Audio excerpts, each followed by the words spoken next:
Bismillah walhamdulillah wassalatu wassalam ala sayyidina rasulillah sayyidina Muhammadin ibni Abdillah wa ala alihi wa sahbihi wa man tabi'ahu wa walah la hawla wa la quwwata illa billah. Hadirin para jamaah rahimakumullah yang sama-sama kita hormati, kita muliakan Al-Mukarram, Al-Muhtaram, Al-Ustadz Usra Ilmi dan segenap para jamaah Bapak Ibu yang saya hormati. Kita melanjutkan pelajaran kita masih dengan kitab Riyadhus Shalihin. Pada malam hari ini kita masuk kepada bab yang ke-8. Ya, setelah kita membahas tentang ikhlas, tentang tobat, tentang sabar, tentang jujur, tentang muraqabah, tentang takwa, yakin, maka kita masuk ke pembahasan yang ke-8 adalah babun fil istiqomah. Bab tentang istiqomah. Apa itu istiqomah? Istiqomah berasal dari kata qoma yakumu qiyaman, yang bermakna berdiri, yang bermakna tegak lurus. Ya, berarti istiqomah adalah keadaan di mana seorang hamba tegak lurus di jalan syariatnya Allah Subhanahu wa ta'ala. Dan kita hadirin tiap hari, tiap waktu minta kepada Allah ta'ala agar kita dijadikan orang yang istiqomah. Apa doanya? Ihdinas siratal mustaqim. Ya Allah, ya, tunjukilah kami jalan yang lurus. Jalan yang lurus itu adalah istiqomah, ya. Nah ini ya, jadi kita sebenarnya dengan istiqomah itu sangat-sangat erat, mintanya 17 kali minimal sehari, ya. Nah ini hadirin, ya, ketika Allah Subhanahu wa ta'ala menurunkan kepada Nabi Muhammad sallallahu alaihi wasallam satu surat, satu ayat yang berbunyi fastaqim kama umirta. Fastaqim ya Muhammad, istiqomahlah engkau sebagaimana engkau diperintahkan. Ini hadirin, ketika turun ayat ini, Nabi kita Muhammad SAW itu rambutnya beruban hadirin. Saking apanya? Berhatnya itu menerima perintah untuk istiqomah. Karena apa? Perintah istiqomah ini bukan sembarangan. Karena yang bisa istiqomah itu hanya orang pilihan, hanya orang-orang tertentu, orang yang diperkuat oleh Allah Subhanahu wa ta'ala dengan keikhlasan dan kecintaan. Jadi kunci kalau kita pengen istiqomah 2. Nomor 1, ikhlas. Kalau udah ikhlas ngerjain amal, insya Allah gampang istiqomah. Karena kalau orang Pak, ada yang dicari dalam amalannya. Contoh, dia ngaji ke tempat ustadz. Kata orang-orang kalau ngaji sama kiai sama ustadz ntar kaya katanya gitu. Dagangannya laris. Datanglah tuh dia ke majelis tuh guru, tuh ustadz. Habis ngaji besoknya dagang ternyata nggak laris. Besoknya lagi dagang nggak laris. Kira-kira lanjut apa nggak ngajinya? Berhenti. Kenapa berhenti? Karena ngajinya kagak ikhlas. Tapi kalau dia ngajinya karena Allah, semata-mata menunaikan kewajiban dari Allah, pengen nyari ilmunya Allah, dia nggak peduli mau kaya kek, mau miskin kek, mau sehat kek, mau sakit kek, insya Allah itulah amalan yang istiqomah. Ya, jadi amalan kalau mau istiqomah mulainya nomor 1 dengan apa? Ikhlas. Kan macam-macam ya orang yang namanya ngamalin amalan.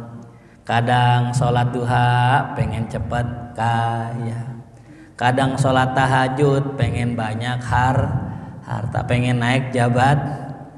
Kadang kalau udah kenaik jabatan nih, udah nggak sholat lagi. Ya hadirin tuh, ya, ada nggak yang begitu? Ya banyak ya. Kadang-kadang udah lupa. Ya, kalau kata almarhum Kiai Haji Zainuddin MZ ya gitu ya, pejabat ya itu ame ayat kursi mirip kan gitu ya. Ya. Artinya apa tuh? Ya, kalau orang pengen dapat kursi, ya dia ibadah.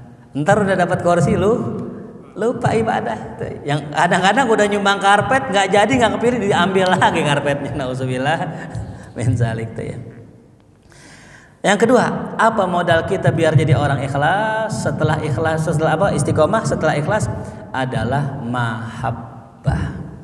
Kita harus punya rasa cinta, itu yang bikin kita istiqomah. Ya. Dari mana munculnya cinta? Munculnya cinta karena kenal. Kalau kata orang tak kenal maka ta'aruf namanya. Tak kenal maka tak sayang. Ya. Ini dua pondasi hadirin. Ikhlas dan cinta ini yang membuat kita istiqomah. Ya. Maka jangan fokus di istiqomahnya, fokus saja menanamkan keikhlasan, fokus menanam kecintaan. Insya Allah ikhlas, insya Allah istiqomah. Tuh ya. Nah, jadi ketika tadi Nabi diperintahkan oleh Allah fastaqim kama umirta, maka istiqomahlah sebagaimana engkau diperintahkan. Itu Nabi timbul uban saking beratnya itu ayat. Ya. Bukan karena surat Hud itu membahas masalah azab-azab dari Allah, bukan azab yang berat. Bukan juga tentang kisah-kisah umat terdahulu, bukan itu yang berat. Yang berat adalah ketika Nabi diperintahkan oleh Allah untuk istiqomah. Ya, ini kayak ngaji gini nih. Kan yang tadi disebutkan orang-orang itu adalah orang yang istiqomah ya, alhamdulillah Pak Endang, masya Allah, sampai akhir hayat masih ngaji tuh. Ini enaknya nih buat bapak ibu nih yang sudah umur 50 ke atas. Ini cakep banget amalan. Saya punya mertua dari kecil udah sering puasa yang namanya puasa Zulhijjah. Kalau Ramadan 10 malam terakhir malam yang terbaik. Kalau Zulhijjah siangnya siang yang terbaik. Dari kecil beliau cerita, saya dari kecil udah puasa Zulhijjah. Bahkan kalau bulan Muharram pun puasa 10 hari. Bulan Muharram. Pokoknya nggak ada puasa sunnah kecuali saya punya mertua puasa semua. Nah sekarang udah sakit. Udah nggak bisa puasa. Udah nggak kuat puasa lagi. Nanya sama saya, Riz, ya ibu gimana nih ya mau puasa?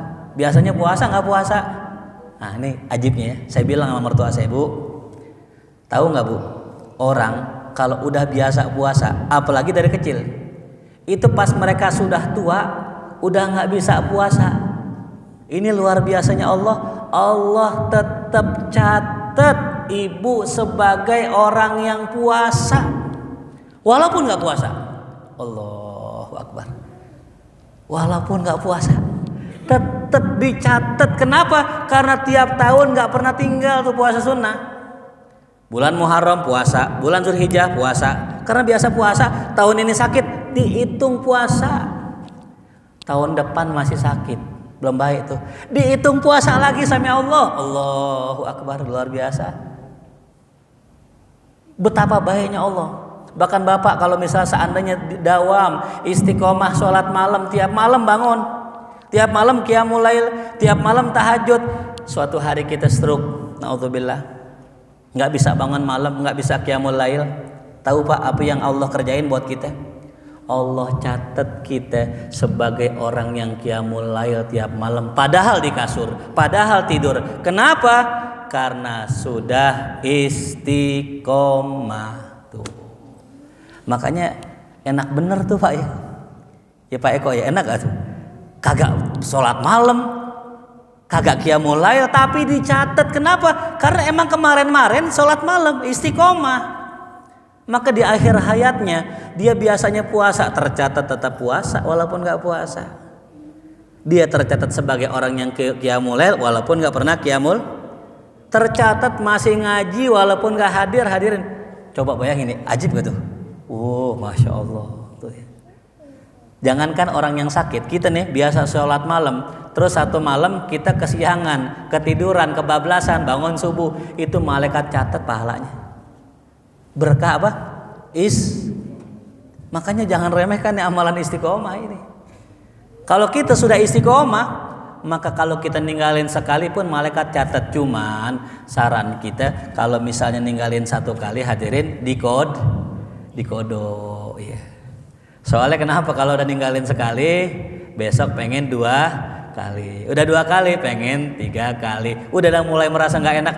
Kayaknya enak begini dah kayaknya tuh. Udah kesono nyelos. Nah ini bahaya. Ya. Makanya baginda Nabi kita Muhammad SAW adalah teladan kita dalam urusan istiqomah.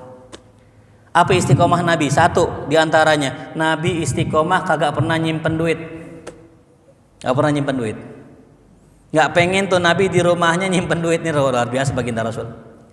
Satu hari ya Rasul ketika dapat ghanimah nih, dapat rampasan perang. Kan Rasul setelah hijrah ke Madinah nggak kerja hadirin, nggak dagang. Dari mana penghasilannya? Dari rampasan perang atau namanya apa?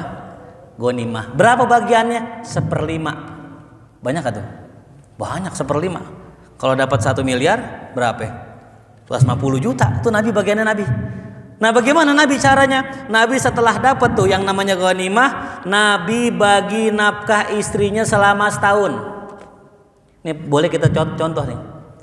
Buat istri yang pertama dikasih buat setahun makanan pokok. Buat istri yang kedua dikasih buat setahun. Begitupun sampai semuanya. Udah selesai udah. Nabi nggak bertanggung jawab untuk untuk nafkah satu, karena sudah diapain? Udah dikasih tuh. Nah Nabi kalau dapat sesuatu, Nabi nggak mau lama-lama tuh di rumahnya. Ya, makanya suatu saat Nabi lagi istiqomahin itu, tiba-tiba Nabi ingat habis selesai sholat, Nabi ingat belum sedekah daripada harta di rumahnya. Nah, tadi Nabi istiqomahnya tadi, pokoknya kalau dapat sesuatu jangan lama-lama di rumah, apalagi ngendep sehari. Beliau selesai salam, assalamualaikum warahmatullah, biasanya zikir, tinggal langsung. Ya, Allahumma lantas jalan. Pernah Nabi begitu hadirin? Berarti kita boleh juga nyontoh sekali-kali gitu. Kalau emang mungkin buru-buru ya selesai sholat langsung jalan nggak masalah. Tapi jangan setiap sholat. Nah sahabat kaget. Nabi biasanya mimpin wirid, Nabi biasanya zikir, habis sholat tahu-tahu pulang. Selesai Nabi ditanya, ya Rasulullah tadi antum kenapa buru-buru pulang? Apa kata Rasulullah? Iya, tadi selepas sholat saya ingat ada emas yang belum saya sedekahkan kepada fuqara wal masakin. Maka saya pulang langsung. Saya nggak mau ya yang namanya setan ganggu hati saya, itu emas kelamaan di rumah. Kan yang namanya sedekah hadirin. Kalau kita tunda-tunda lama-lama makin dikit ya. Dari masjid lihat nih abis dengar kajian, wah kita harus sedekah. Mana kosong malun min sodako, harta nggak berkurang gara-gara sedekah. Mungkin ibu-ibu dari rumah dari sini nih pengen aneh pengen sedekah 1 juta antar pulang. Sampai rumah berkurang, jangan 1 juta dah. Gopek juga nggak apa-apa kali gitu. Dibisikin sama siapa tuh? Setan. Sampai ke kamar jangan 500 kegedean, 2,5 aja. Ya, iya bener juga ya katanya. Lama-lama cepet tuh berkurang nggak tuh? Makanya dalam urusan kebaikan jangan ditunda. Ya, jadi kalau misalnya jamaah mungkin pengen transfer ya bisa. Kalau pengen ngasih duit bisa nggak transfer? Bisa nggak? Bawa HP nggak sekarang? Nah, bawa HP ini nomor rekeningnya. Sekarang aja transfer. Ya. Tapi kalau transfer boleh, yang nggak boleh maaf ya. Kalau di masjid yang nggak boleh dagang. Yang nggak boleh apa? Transaksi di masjid nggak boleh. Tapi kalau transfer boleh nggak? Boleh. Kalau sekarang kan udah canggih tuh. Kotak amal kadang-kadang kagak ada duitnya hadirin. Kenapa? Karena di atasnya ada barcode-nya. Iya. Gitu. Foto. Nah, itu kan transfer itu nggak apa-apa. Ya. Kenapa mesti ditransfer sekarang? Takutnya dibekuin gitu ya. Bener gak? Rekening yang 3 bulan nggak dipakai diapain? Dibekuin. Tuh. Iya. Sama Pak, istri juga kalau didimin 3 bulan tadi dibekuin tuh sama pemerintah. Makanya ajak jalan sekali-kali biar nggak beku gitu ya. Ajak jalan tuh. Barusan saya habis jalan-jalan, alhamdulillah tuh ya. Tuh, jari hadirin. Jadi Rasulullah yang pertama tuh istiqomahnya tuh sedekah. Ya. Bahkan saking istiqomahnya sedekah, kadang-kadang Nabi mesti ngutang-ngutang hadirin. Mesti apa? Ngutang. Jadi boleh nggak Ustadz kalau kita sedekah ngutang? Boleh kalau itu istiqomah. Contoh ya, ada orang tiap pagi sedekah istiqomah ke masjid 10.000. Besok lagi 10.000. Besok lagi 10.000. Tumben banget ke masjid nggak bawa duit nih. Bang, boleh minjem duit gak? Berapa? Coba antara nih ganti. Ya boleh. Boleh gak tuh? Boleh. Demi istiqomah. Bahkan Sayyidina Hasan bin Ali bin Abi Thalib, cucunya Nabi, punya istiqomah sedekah orang miskin tiap hari. Bahkan suatu hari beliau ketika jadi pejabat, duit gajinya terhambat. Ya kan waktu itu yang jadi presidennya, jadi khalifahnya Muawiyah bin Abi Sufyan. Ya, setelah perebutan kekuasaan, Muawiyah diserahkan kepemimpinannya oleh Sayyidina Hasan, beliau lah yang jadi khalifah, Sayyidina Hasan jadi gubernur, jadi pejabat. Nah saat itulah Hasan bin Ali bin Abi Thalib dapat gaji tiap bulan. Nah ketika lagi sedekah, tiba-tiba gajinya mandek. Mungkin blokir pemerintah kali itu gajinya itu ya. Gajinya mandek, nggak bisa nggak dikirim. Karena emang biasa sedekah, biasa ngasih orang miskin, akhirnya apa? Beliau ngutang buat istiqomahnya tadi itu. Ya, istiqomah. Akhirnya apa? Karena ngutang lama-lama menumpuk, akhirnya dia pengen bikin surat negor khalifah agar bayar gajinya. Udah berapa bulan nggak dibayar? Pas pengen nulis dimikir-mikir ya, emang boleh ya minta sama makhluk? Bukannya kita harus minta sama Allah begitu? Nggak jadi nulis. Malamnya dia tidur. Ketika lagi tidur, mimpi berjumpa Nabi Muhammad SAW. Mimpi jumpa kakeknya. Ditanya, ya Hasan, bagaimana kabarnya? Sehat. Ya wahai kakek. Ya, kata Rasul, jangan kau kerjakan itu. Maksudnya jangan engkau minta sama makhluk. Minta sama siapa? Akhirnya nggak jadi. Makin kuat niatnya untuk nggak minta gajinya kepada Amirul Mukminin. Tapi subhanallah, la mani'a lima a'taita. Nggak ada yang bisa mencegah kalau Allah mau ngasih. Subhanallah tuh, setelah nggak jadi minta sama khalifah, dia minta sama Allah, Allah gerakkan hatinya Amirul Mukminin buat kirim gajinya segera. Bahkan bukan hanya dikirim bulan itu, dirapel semua gajinya. Akhirnya apa? Beliau bayar utang yang kemarin tuh. Ini pelajarannya apa? Boleh kok ngutang-ngutang demi menjaga istiqomah. Tuh ya. Jadi boleh-boleh saja. Ya. Tapi syaratnya tadi istiqomah tuh ya. Ini nggak gampang hadirin. Ya, yang bisa istiqomah itu tadi para nabi, para rasul, para aulia tuh. Apalagi istiqomah nabi. Yang kedua, nabi selalu istiqomah sholat sunnah. Nah, ini yang berat. Bahkan sholat sunnahnya nabi, ya apalagi sholat malam, itu wajib hukumnya buat nabi. Sholat malam ya wajib bagi nabi. Ya. Saking istiqomahnya nabi dengan sholat sunnahnya, nabi kadang kalau ninggalin sholat sunnah, kalau beliau tinggalkan itu di malam hari, beliau qada di pagi hari. Sampai suatu saat Nabi ngelarang, wahai para sahabatku jangan sholat ba'da asar. Jadi Nabi ngelarang sholat ba'da asar, sholat sunnah ba'da asar ya. Satu hari Nabi sholat ba'da asar. Sahabat nanya, ya Rasulullah sholat apa itu? Karena Nabi ngelarang, tapi Nabi ngerjain. Kan sahabat nanya. Apa kata Nabi? Itu sholat qobliyah johor yang saya kodok di waktu setelah asar. Pelajarannya apa? Sholat sunnah kalau udah istiqomah boleh dikodok tuh. Ya. Itu Nabi demi menjaga istiqomah itu. Ya. Jadi emang istiqomah ini masya Allah ya tuh berat hadirin. Ya. Tapi ada tapinya ya. Jangan semua hal kita istiqomahin kalau emang nggak sanggup. Ya. Tapi kalau kita sanggup silakan. Ya. Makanya tadi tuh ada orang bilang, Ustaz, emang benar kita kalau istiqomah sedekah mesti ngutang-ngutang buat jaga istiqomah? Lah, tadi Nabi. Yang kedua, Allah berfirman, orang-orang yang bertakwa adalah alladzina yunfikuna fis sarra'i wad dharra. Orang-orang yang berinfak dalam kondisi senang, ya dalam kondisi lapang maupun dalam kondisi apa makna kondisi sempit? Emang enggak punya duit? Gitu. Nah jadi hadirin rahimakumullah, ini ya satu amalan yang luar biasa tuh istiqomah. Bahkan satu malam saya pernah ya bermimpi, ini pelajaran aja ya, ambil pelajarannya. Saya pernah bermimpi ya Habib Umar bin Muhammad bin Salim bin Hafid. Di dalam mimpi tersebut saya bertanya kepada Habib Umar, ya Habib, bagaimana cara saya bermimpi Rasulullah? Ya. Bagaimana caranya biar saya ngimpi ketemu Rasul? Ini waktu saya nyantri, waktu saya masih ngaji. Apa kata Habib?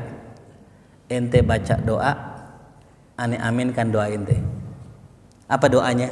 Tahu-tahu saya baca doa gini. Rabbana la tuzigh qulubana ba'da id hadaitana wa hab lana min ladunka rahmatan innaka na'am. Rabbana la tuzigh qulubana, ya Allah, jangan kau gelincirkan hati kami setelah engkau kasih hidayah. Apa maksudnya? Maksudnya istiqomah. Maksudnya kalau ente mau ketemu Nabi, istiqomah. Ya. Ada salah seorang murid saya minta amalan, guru kasih saya amalan dong. Saya kasih amalan, ente amalkan nih, baca Al-Muluk setiap malam. Gitu. Diamalin sama dia hadirin. Mungkin ya karena di hatinya bersih, karena cinta sama Nabi. Subhanallah, cerita sama saya. 3 tahun guru saya amalkan, satu malam saya ngimpi ketemu baginda Rasulullah. Ya, 3 tahun tuh ngamalin apa itu? Al-Muluk. Ya, ngimpi ketemu Rasulullah. Ya. Ada orang baca sholawat setahun ngimpi ketemu Rasul. Cuman seharinya 10.000. Seharinya berapa? 10.000. Ya, Allahumma sholli ala Sayyidina Muhammad wa ala ali Sayyidina Muhammad 10.000 kali. Tuh. Ini harus istiqomah. Ya, makanya kadang kita kalau ngamalin sesuatu kurang istiqomah, akhirnya nggak dapat apa-apa. Ya kan kayak persis lah gambarannya kayak kita nih istiqomah kayak kita lagi ngantri di loket. Ngantri loket ada 10 hadirin. Kita ngantri loket pertama. Kita lihat orangnya banyak. Ya. Berkurang dikit. Kita lihat sebelah kita cuma tinggal 3 orang. Kita pindah ke sini. Ya kita orang berapa? 4, cuma 3 orang. Yang 3 orang tadi macet mesinnya. Macet. Akhirnya lama gak tuh? Yang tadi nih 10 orang, sekarang sudah tinggal 5 orang. Mesinnya lancar. Karena dia lihat tadi mesinnya macet, dipindah ke sini lagi. Yang sini macet juga. Macet lagi. Yang ini lancar. Ujung-ujungnya keburu habis tiketnya, nggak kedapetan tuh. Makanya kata ulama, kifi babin wahid tuftah lakal abwab. Berdirilah di satu pintu, entar Allah bukain pintu-pintu yang lain. Apa maksudnya? Istiqomah dulu satu. Kita istiqomah sama satu nih, ya. Udah kira-kira udah mantep, baru pindah ke tempat yang lain. Jangan lompat-lompat, ya pindah-pindah gitu. Kalau kata ulama, ya Habib Abdurrahman As-Sagab, man laisa lahu wirdun fahuwa kirdun. Apa? Man laisa lahu wirdun fahuwa kirdun. Orang yang enggak punya wirid, orang yang enggak istiqomah kayak kirdun. Tahu kirdun hadirin? Monyet. Tahu monyet ya? Kerjaannya ngapain? Lompat. Ya, pantengin dulu satu amalan, istiqomahin aja. Misal contoh, ada yang baca Quran dibaca, pokoknya aneh Quran tiap hari gitu. Quran aja. Setahun, 2 tahun, 3 tahun, 4 tahun, 5 tahun, udah mulai enak nih, udah mulai nggak berasa, pindahlah kita tambahin istiqomah yang lain gitu. Ya. Sehingga apa? Ada satu amalan yang kita istiqomahkan. Ya, boleh aja sih, Ustadz saya pengen dah istiqomah ngaji setiap malam minggu. Oh silahkan, nggak masalah, 2 pekan sekali, bagus. Ya. Cuman kalau kata guru saya, amalan baru ngefek kalau 2. Nih amalan ya, apapun amalan ngefek kalau 2. Yang pertama banyak, apa? Banyak. Yang kedua istiqomah. Kalau amalan banyak doang cuman sekali kagak ngefek. Wirid sehari 10.000, cuman sehari doang, setahun sekali, ya kagak ngefek, itu kagak nembus langit itu hadir. Atau yang kedua istiqomah doang, cuman baca sholawat tiap hari berapa kali? 1. Sallallahu ala Muhammad, udah selesai. Besok sallallahu ala Muhammad selesai. Ya setahun juga sanggup itu. 2, kalau amalan mau tembus ke langit, yang pertama tadi banyak, yang kedua istiqomah gitu. Nah cumannya kagak ada orang beramal banyak kalau kagak mulai dari yang dikit. Nah, jadi berapa Ustadz kira-kira nih? Saya mau lazimin sholawat, saya mau lazimin baca Quran, mulai dari yang dikit. Berapa dikitnya? Ini kata ulama, adnal kamali thalathah. Sedikit tapi sempurna 3. Jadi Bapak Ibu kalau pengen mengamalkan sesuatu minimal berapa tuh? 3. Sholat witir 3. Ya, baca Quran 3 juga. Ya, baca Quran 1 hari 1 halaman dah, ya, atau enggak 1 ain, ya. Baca sholawat 3 minimal banget tuh. Berapa lagi bilangan setelahnya? Habis 3 biasanya 11, ya, kalau enggak 7. Kalau mau banyaknya 40. Terus begitu, terus naik tuh, ya. Nah makanya kadang ada orang cuman ngamalin 1 Pak, ini nggak ngamalin yang lain, 1 aja. Ya, kayak saya pribadi, ya sebagaimana yang saya pernah ceritakan, ya amalan saya sebenarnya banyak. Ada buku wirid 1 buku, cuman nggak baca semua. Kayak kita pakai baju banyak di rumah, apa kita pakai semua? Enggak. Ya, kita ambil 1 buat kita pakai. Sama kayak pisau, mending mana punya 1000 pisau tumpul semua atau 1 pisau tajam? Mending mana? 1 pisau yang penting tajam.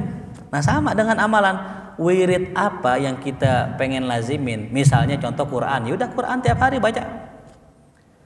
Ada yang mau spesifik, silakan baca. Misalnya saya pengen baca ayat laqad ja'akum tiap hari, boleh silakan baca. Itu hadirin kalau amalan sudah kita baca tiap hari, laqad ja'akum rasulun min anfusikum azizun alaihi ma anitum harisun alaikum bil mu'minina raufur. Itu ayat kita baca tiap hari, insya Allah nanti kalau ada orang minta tolong sama kita, baca tuh ayat, Allah kabul doa kita. Baca tuh ayat. Itu. Ada orang amalannya Fatihah. Pokoknya ngapa-ngapain Al-Fatihah. Insya Allah kalau orang datang ke kita bacain air nih, bacain Fatihah sembuh. Asal 1 tadi, ya, dibaca tiap hari dan istiqomah. Kayak pisau tadi, walaupun kecil tapi tajam kepake insya Allah. Ya. Jadi kalau orang tanya, Ustadz amalannya apa? Saya hadirin kalau orang tanya amalannya apa tadi? Pertama, bismillahirrahmanirrahim la yadurru ma'asmihi syai'un fil ardi wala fis sama'i wa huwas samiul alim. Saya dapat ijazah dari 3 guru. Ya, 1 ijazahnya kuat, yang kedua saya baca terus. Mau ngapa-ngapain bacanya itu. Hati walau kan pengen makan.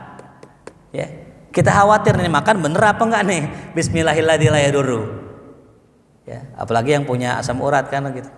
Pengen makan soto, pengen makan emping, kan ngeri-ngerian itu. Ya. Baca apa tadi? Bismillahirrahmanirrahim. Tuh. Ya, jadi apapun masalahnya, bacain bismillahirrahmanirrahim. Ya. Bismillah dengan nama Allah, la yadurru, tidak ada bahaya fil ardi, di bumi maupun di langit. Wa huwas samiul alim. Terus kalau orang minta air kita baca aja. Ya apa? Ya ma'u zamzam yukri'uka salam, udah itu aja selesai. Ya.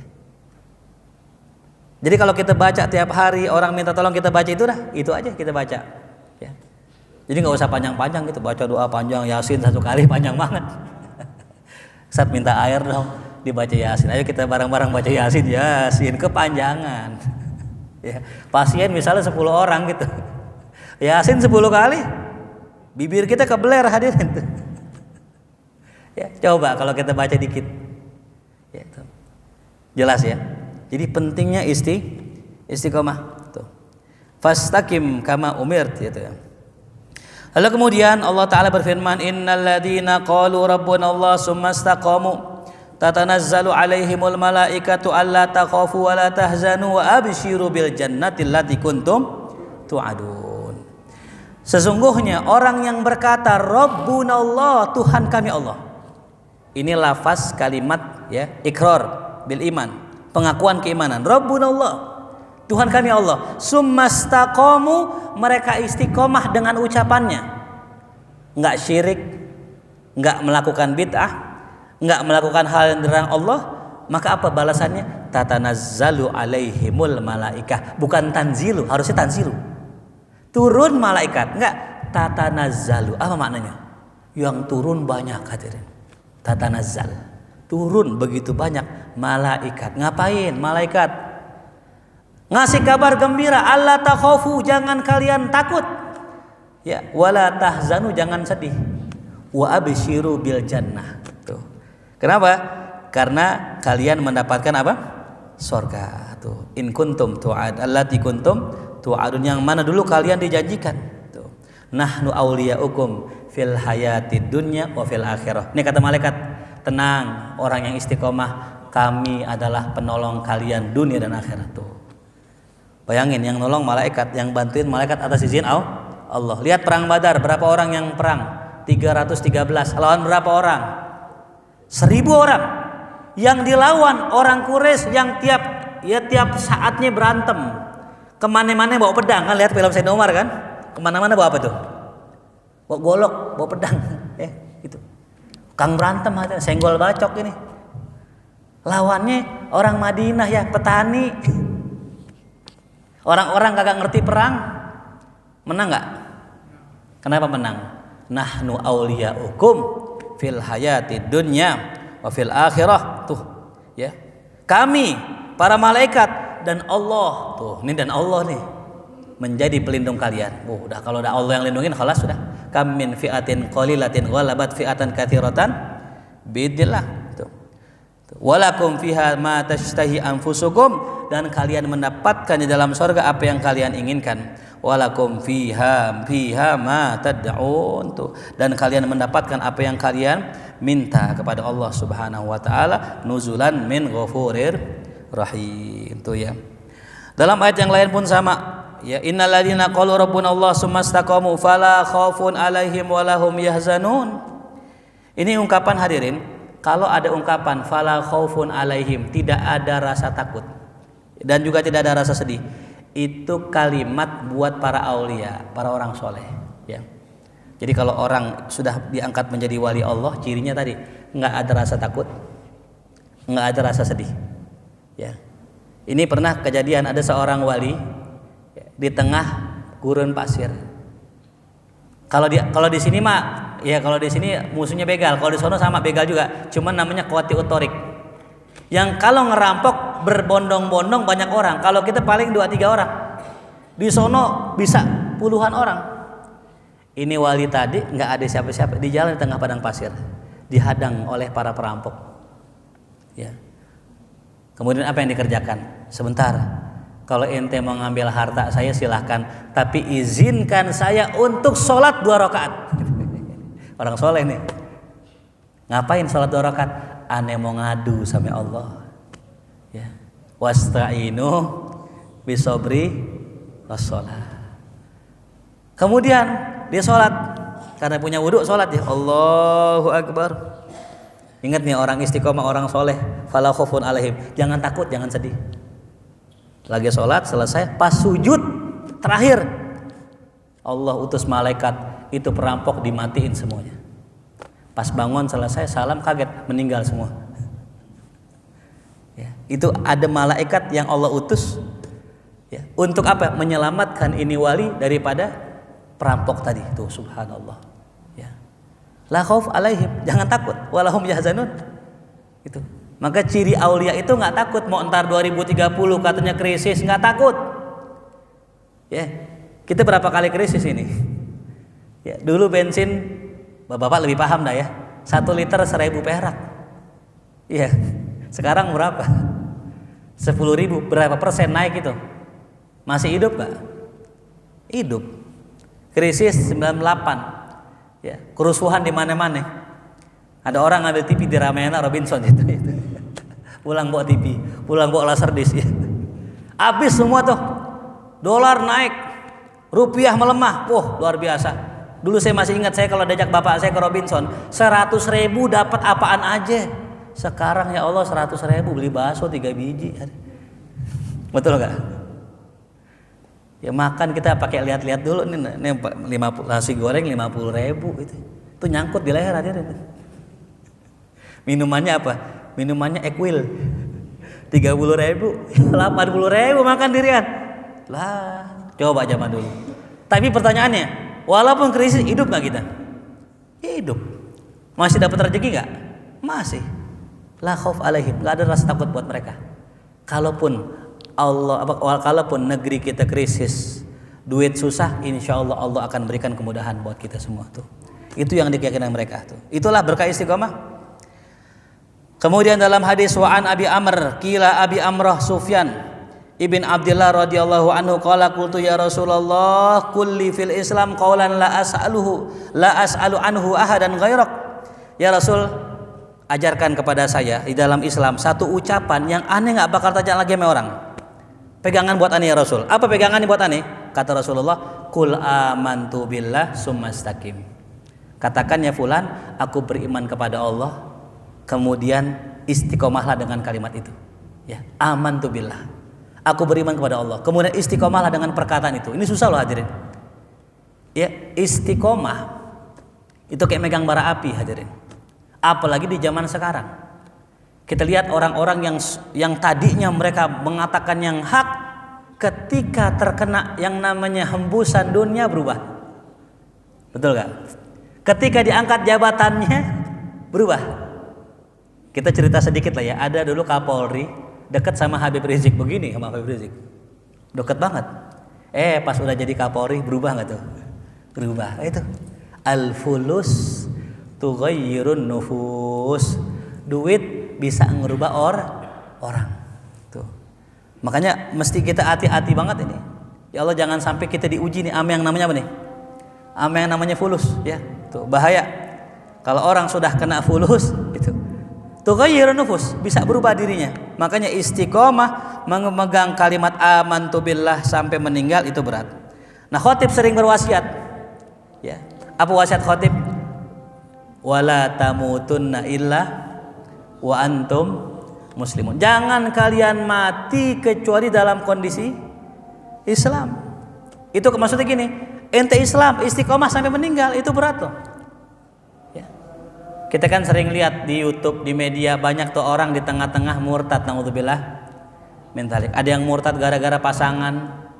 Tadinya dapat pasangan Kristen, akhirnya dipindah Kristen, pindah ke Islam. Karena si laki ngerasa nih imannya masih di Kristen, akhirnya pas hamil kata lakinya, lu kalau mau ngurusin bayi lu ikut agama gua. Akhirnya satu orang tuh ada di TV itu ya, artis, lakinya Kristen masuk Islam, mualaf, habis hamil, kemudian balik lagi ke agama Kristen, si perempuannya ikut agama suaminya tuh. Wala tamutunna illa wa antum muslimun. Ya, ngejaga iman sampai meninggal ini susah hadirin. Karena dalam sebuah riwayat, ya dalam sebuah kisah Imam Ahmad bin Hanbal, ya, suatu hari ketika sakaratul maut, lagi sakaratul maut, itu murid-muridnya bilang, ya Imam, qul la ilaha illallah, la ilaha illallah. Imam Ahmad bilang apa? La. Muridnya bingung. Lah disuruh baca la ilaha illallah, dibilang la doang. Enggak, kayak ogah begitu. Enggak lama Imam Ahmad sadar dari komanya. Ditanya, ya Imam, tadi ketika anda kami talkinkan la ilaha illallah, kenapa anda mengatakan la? Tidak seolah menolak ucapan kami. Apa kata Imam Ahmad? Tadi ketika saya lagi dalam kondisi tidak sadar, saya didatangi iblis. Dia menawarkan kepada saya yang sedang kehausan untuk minum, tapi dengan syarat pindah ke agama selain Islam. Beliau katakan la, gitu. Yang berat di situ hadirin, dalam kondisi sakaratul maut, kadang orang diuji kehausan, datang iblis menawarkan minuman, tapi syaratnya buang itu iman. Ya. Sanggup nggak kita kira-kira tuh mendapatkan ujian seperti itu? Bahkan ada sedikit orang yang kadang-kadang ketika lagi dalam kondisi sakit ngeluh sampai Allah, dibilang ya, apa dosa saya ya Allah, kenapa saya diuji seperti ini tuh. Padahal kata Nabi, idza ahabballahu abdan ibtalah, kalau Allah cinta hambanya Allah kasih ujian. Tuh. Ya. Dan semua kita dapat ujian. Gitu. Jadi jangan bilang apa tadi tuh, ya Allah kenapa sih saya diuji begini? Antum disayang Allah. Kadang mohon maaf gara-gara musibah begitu ya Allah nggak sayang sama aneh murtad dan naudzubillah min dzalik. Ada ampe orang, ini cerita sendiri, kisah nyata, saya punya murid dulu. agak-agak aneh orangnya. Guru, saya udah sholat lagi dah. Emang kenapa? Saya minta sama Allah, tapi Allah nggak kabulin. Emang minta apa? Aneh minta ibu aneh dihidupin lagi. Ya Allah. Ya, ngidupin ibu yang meninggal emang bisa. Ente jangan berdoa ame Allah, minta ame Orochimaru, insya Allah hidup lagi tuh. Minta ame film Naruto tuh. Di kartun doang yang ada begitu. Di dunia nyata kagak ada. Ente minta jangan yang aneh-aneh tuh. Ini nggak sholat tuh, gara-gara apa? Minta agar ibunya hidup lagi, kan ngawur ya hadirin ini. Ngawur gak tuh? Nggak sekan aja, ya Allah, hidupin lagi Presiden Soekarno ya Allah. Kita pengen lawan Amerika nih, ya Allah. Gitu ya. Nah, jadi kembali lagi tadi ya, Allah kalau cinta sama hambanya maka Allah uji. Tidak ada kehidupan yang nggak ada masalah. Setiap orang hidup pasti punya masalah. Jangankan orang yang hidup hadirin nih, orang yang udah meninggal aja masih diomongin orang, masih punya masalah. Kita hidup nih, punya tetangga diomongin, hidup kaya diomongin, miskin sampai udah meninggal. Ya, contoh misalnya Paras gitu meninggal masih muda, udah meninggal nih Ras, kata tetangga, ya Allah Paras kasihan banget, pantas emang dia itu suka ngerokok, kadang suka begadang, pantas umurnya pendek lah gitu. Udah meninggal masih diomongin Ras. Makanya cara untuk hidup nggak diomongin orang, nggak ada masalah, jangan jadi manusia. Jadi apaan Bu? Kira-kira biar nggak diomongin orang? Jadi jalanan, jadi aspal, tetap jadi aspal diomongin juga. Aspal kok jelek banget. Intinya kalau mau hidup nggak ada masalah, jangan jadi manusia, karena hidupnya manusia penuh dengan masalah. Tapi lebih masalah lagi kalau kita matinya su'ul khotimah. Kita berdoa sama Allah, mudah-mudahan kita semua mati husnul khotimah. Ala hadhihi al-Fatihah. A'udzubillahi minasyaitonir rajim.